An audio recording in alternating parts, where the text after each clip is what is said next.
Polres Pasaman amankan 2 orang tersangka penambang tanpa izin yang berlokasi di Bukit Tapus Lama, Nagari Padang Gelugur, Kecamatan Padang Gelugur, Kabupaten Pasaman. Dari tangan tersangka juga diamankan barang bukti berupa 1 unit alat berat ekskavator dan 1 unit mobil dump truck. Wakapolres Pasaman saat press release Kamis 15 Desember 2022 mengatakan telah dilakukan penangkapan dan penahanan terhadap 2 tersangka diduga pelaku tindak pidana penambangan tanah cadas tanpa izin di Nagari Padang Gelugur pada hari Minggu tanggal 11 Desember 2022. Dari tangan kedua tersangka, SAM 27 tahun, pengelola tambang ilegal, dan MD 31 tahun, operator alat berat, berhasil diamankan 1 unit alat berat ekskavator dan 1 unit mobil dump truck yang berisi tanah cadas untuk timbunan. Untuk pemeriksaan lebih lanjut, tersangka diamankan di Mako Polres Pasaman, serta kedua unit barang bukti dititip di Mako Polsek Lubuk Sikaping.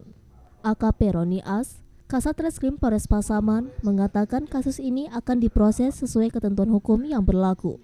Untuk mempertanggungjawabkan perbuatannya, kedua tersangka diancam dengan pasal 157 Undang-Undang Nomor 3 Tahun 2020 tentang perubahan Undang-Undang Nomor 4 Tahun 2009 tentang Minerba JO 55 KUHP, di mana setiap orang yang melakukan penambangan tanpa izin pasal 35 dipidana penjara paling lama 5 tahun dan denda paling banyak 100 miliar rupiah.